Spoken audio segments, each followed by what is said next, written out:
Kroger Tenderay beef, no other beef so fresh can be so tender, presents Hearts in Harmony, transcribed.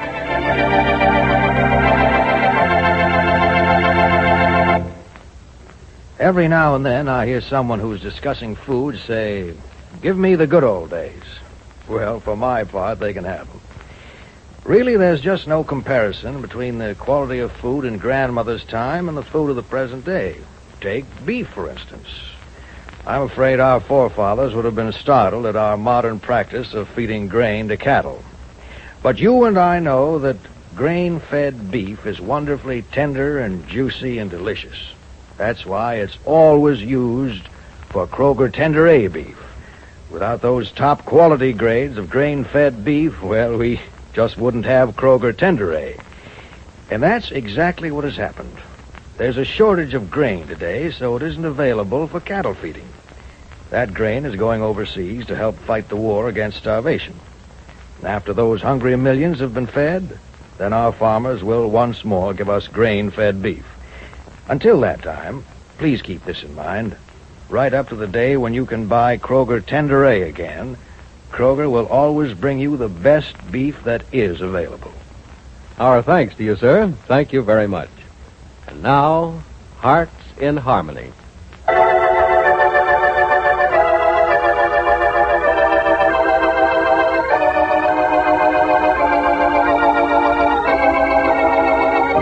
It's the day before Penny's wedding.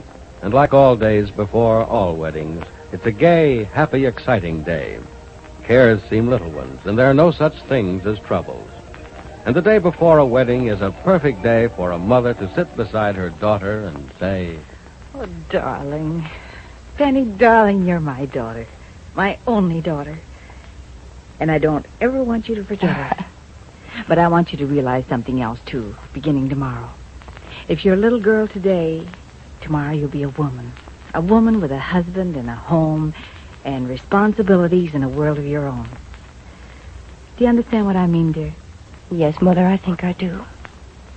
Tomorrow I'll no longer be Penny Kidd's little girl, but Mrs. Stephen J. Parker woman. Mm-hmm. Tomorrow the only apron strings I'll have to hang on to will be the strings on the apron I tie around my own waist. Mm-hmm. And I do my own dishes in my own home for my own husband.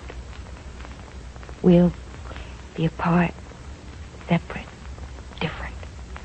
But the same, too, dear. Because as two married women, we'll have more in common than we do now. Oh, is that possible? Oh, we're very close now, and I know why you wonder if it's possible for us to have more in common than we already do, but we will. You wait and see. Oh, darling, you seem sad. Do I? Mm-hmm. Here, Penny, give me your hand. Oh, sure. Thanks. Mother, what's wrong? You look as if you're going to cry. This hand of yours. Look down at it. It's as big as mine. It's firm, steady, much more beautiful. But the first time I held it was only a fraction of the size of my own. Oh. And I remember once when you were 10, and you cut your hand and you put it down in mine like this while I held it and put iodine on it. Did I yell when it burned? No, darling. There was never a peep out of you when you were hurt. But when I look down at your hand right now, I want to cry for the hurt you must have had when I put that iodine on it long ago. Well, if I didn't cry, it didn't hurt. Maybe not. Maybe what I want to cry for is how the hand's changed. Used to be scratched from climbing trees and dirty from making mud pies and bruised from fighting with the neighbor's children. Oh, I didn't fight, did I? Oh, once you beat up a boy half again your size. Oh, I didn't. You did, and you bruised your hand very badly. Well, what did I do to the boy? I don't know for sure. He went home crying. He's from another neighborhood and never came around again. I did that with this hand? Yes, darling. As I look at it, I wish it were as small and bruised now as it was then. I know that may seem a strange thing to say, No, but darling, I think I understand. I hope you do, dear. I hope you do. I'm sure I know how you feel. And I'm sure I'll feel the same way with a daughter of mine the day before her wedding. Maybe I'll look down at her hand the way you're looking at mine, and I'll say to her, "Darling, the first time your hand touched mine, all I could feel was a tiny press of all your baby fingers frantically but gently gripping one of mine. And now as I hold it, I realize some man is going to put a ring on one of your fingers tomorrow.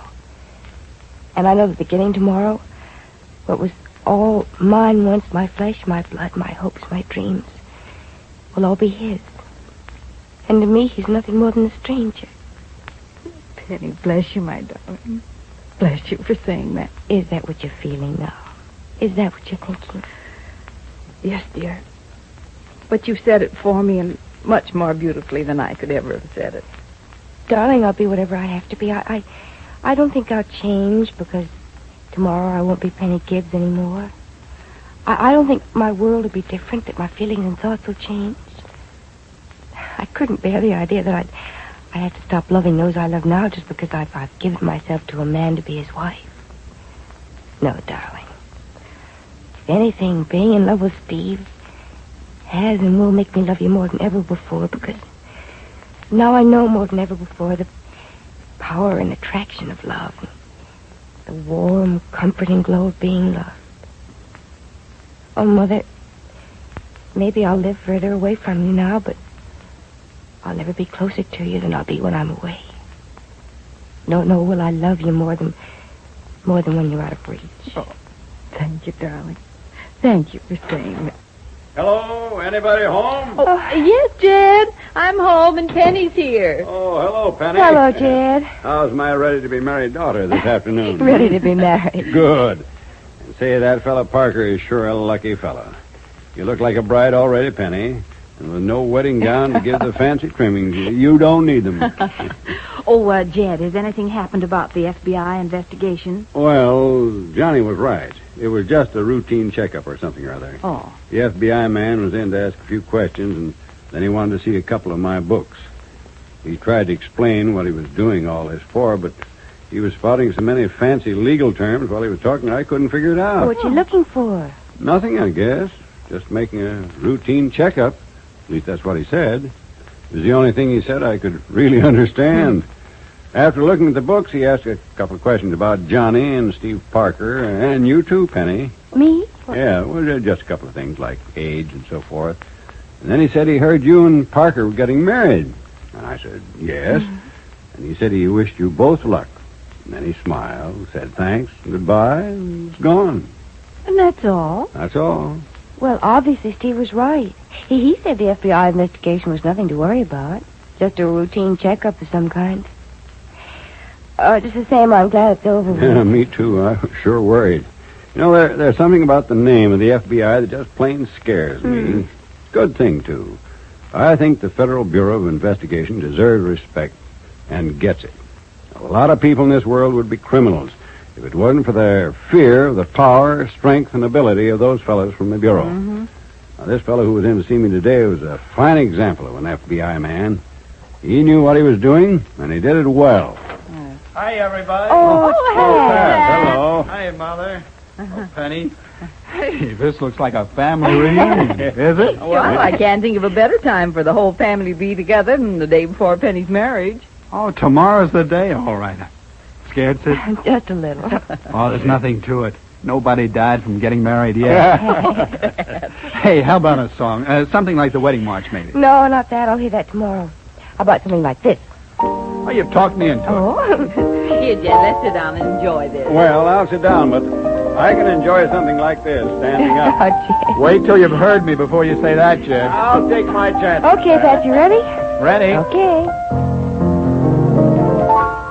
All the time, I knew it all the time.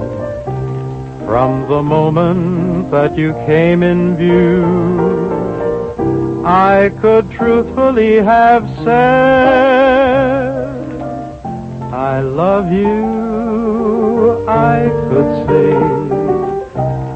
that this was meant to be. So if love is showing in my eyes, it should come as no surprise. How sweet and fresh the morning star as I wake from a dream of you. and the dream of you running through my heart makes my day happy too. Love has wings and other magic things. To the heavens we could climb if we could be together all the time. Oh, hey, somebody's at the door. I'll get it. Oh, thank you, Pat. And that was a lovely song. Thanks, Mother. And I like the way you play the piano, Penny. I'll miss hearing it. I'll be around plenty of times to play for you, Ted. You better be, or you'll have a father-in-law moving in on you and your Oh, husband. really? Yeah. There was a messenger boy at the door with a telegram for you. Telegram for me? Yeah, probably congratulations or something. Here it is. Thank you. Oh, but Steve could be sending me a telegram. We'll open it and see, Penny. Yeah, I'm doing that. Now, Penny, don't be nervous. You know it can't be anything but good news. No, I'm sure of that, Janet, but... Penny, what's the matter? Oh, sis, what's wrong? Well, Catch her, somebody. She fainted. Oh, I've got her. good heavens, what's the matter? With that telegram, read it, somebody. Sis. Sis, snap out of it, sis. Oh, she'll be all right in a minute. Yes, Penny. yes, she'll come out of her faint all right, but will she ever come out of this? Look at this telegram. What does it say, Jed? What, Jed? It's from Steve Parker, and it says, "Am leaving Rossville tonight. Can't explain. Oh, no. Don't know when I'll be back."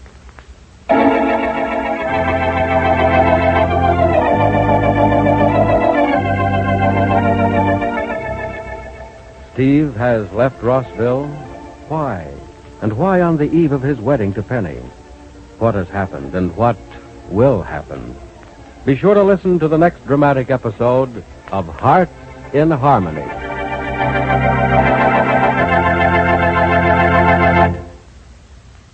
Friends, I wish I could say yes every time one of you asked, "Do you have any Kroger Tenderay beef today?"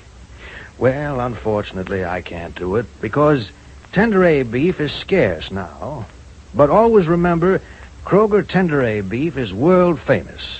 For no other beef so fresh can be so tender. But in the meantime, here's a little tip that will help. Serve Kroger's sausage. And whether it's frankfurters or wieners served with your family's favorite potato salad, baked or cooked meatloaf, or a platter heaped sky high with cold-cut sandwiches, your picnic-style supper is bound to be a success. Remember, when you buy sausage at Kroger's, you not only have variety to choose from, you also know that Kroger's sausage is made of fine quality meats, spiced just right, and besides that, it's economical. So drop in soon, won't you? And give your family a surprise dinner centered around Kroger's sausage.